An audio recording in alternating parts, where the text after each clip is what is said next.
আসসালামু আলাইকুম। আজকে এই আমড়ার আচারটি বানাতে আমার যে এমন একটা শিক্ষা হয়েছে, অনেক বড় একটা ভুল করে ফেলেছি, কিন্তু তারপর আচারটা অনেক সুস্বাদু হয়েছিল। আশা করি দেখতেও পাচ্ছেন, দেখতে কতটা জুসি আর কতটা অ্যাট্রাকটিভ লাগছে। আসলে আমি ভিডিওটি রাতের বেলা বানিয়েছিলাম, তো তাই একটু ভিডিওর কোয়ালিটি খারাপ এসেছে, এর জন্য দুঃখিত। তো আমি প্রথমে এখানে 1 কেজি পরিমাণের আমরা ভালোভাবে ছিলে ধুয়ে নিয়েছি। তারপর একটা কাঁটা চামচের সাহায্যে এভাবে খুঁচিয়ে নেব। চাইলে এটাকে চাকুর সাহায্যে একটু ডিপ করে কেটে কেটে নিলেও হবে। তো আমি এখানে এটা কাঁটা চামচের সাহায্যে করে নিচ্ছি। আজকে আস্ত আমরা আচার বানাবো, সেজন্য এই আমড়াগুলো বেশ কয়েক সপ্তাহ থেকে ফ্রিজের মধ্যে পড়ে আছে। সময়ের অভাবে আচারটা বানানো হচ্ছে না, তাই ভাবলাম আজকে রাতের বেলাতেই বানিয়ে ফেলবো। তো এই শর্টকাটে একটা ভিডিও বানিয়ে ফেলেছি। আজকের আচারটা আমি খুব সহজভাবে বানাবো। বেশি মশলা দিব না, বেশি তেল ব্যবহার করব না। এক কথায় বলতে পারেন কোনো ঝুটঝামেলা ছাড়াই শর্টকাট একদম জাদুকরি একটা আচারের রেসিপি। এটা খুবই ভালো লাগবে, শেষ পর্যন্ত দেখবেন। আর আমি যে ভুলটা করেছি তা কেউ করবেন না, তা না হলে আমার মতোই পস্তাতে হবে। এই তো আমি এভাবে সবগুলো আমরা ভালোভাবে খুঁচিয়ে নিয়েছি। চুলায় একটা প্যান বসিয়ে দিয়ে এখানে তেল দিয়ে দিয়েছি 2 টেবিল চামচের মতন। তেল বেশি ব্যবহার করব না। তারপরে এর মাঝে দিয়ে দিচ্ছি 7-8টার মতন শুকনো মরিচ, আর দিয়ে দিচ্ছি 1 টেবিল চামচ পাঁচফোড়ন। পাঁচফোড়নটা আস্তই ব্যবহার করব। কিছুক্ষণ তেলের মধ্যে শুকনো মরিচ আর পাঁচফোড়নটা নাড়াচাড়া করার পরে একদম ভেজে নেব না, হালকা আছে ভাজবো যাতে করে পুড়ে না যায়।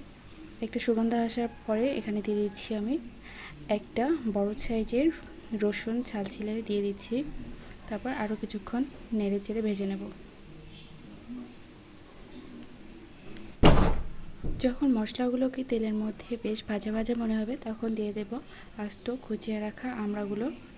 তারপর বেশ কিছুক্ষণ আবারও এর মধ্যে নাড়াচাড়া করে নেব। এর মধ্যে বাকি যেগুলো উপকরণ দেবার আছে সেগুলো দিয়ে দিচ্ছি, যেমন লবণ, একটু হলুদ আর একটু মরিচের গুঁড়া দিয়ে দিচ্ছি। এগুলো আমি আমার পরিমাণ অনুযায়ী দিয়েছি। তারপর লবণ হলুদের সাথে আমড়াগুলোকে ভালোভাবে নেড়ে চেড়ে এর মধ্যে দিয়ে দেব 2 টেবিল চামচ ভিনেগার।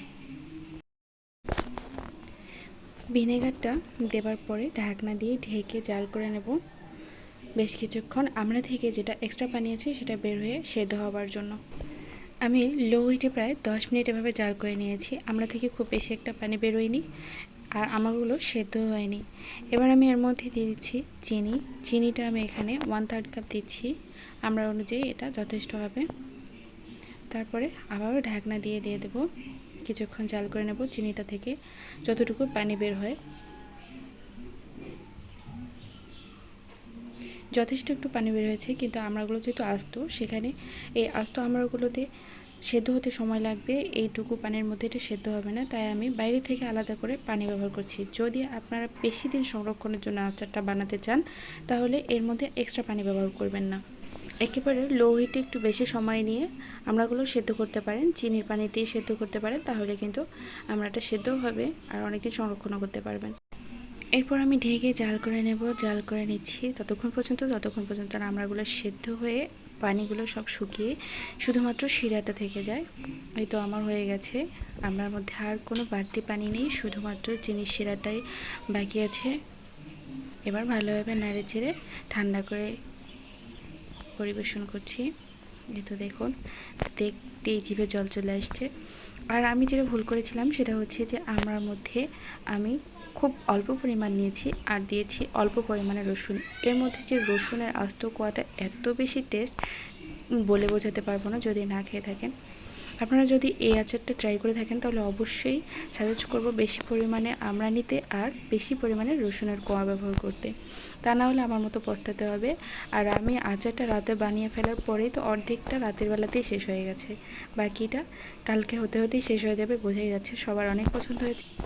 আপনাদেরও যদি ভালো লেগে থাকে তাহলে অবশ্যই ভিডিওটিতে লাইক কমেন্ট করে জানিয়ে দেবেন, আর আমার চ্যানেলটিকে ফেসবুক পেজটিতে ফলো করে আর চ্যানেলটিকে সাবস্ক্রাইব করে সাথেই থাকবেন।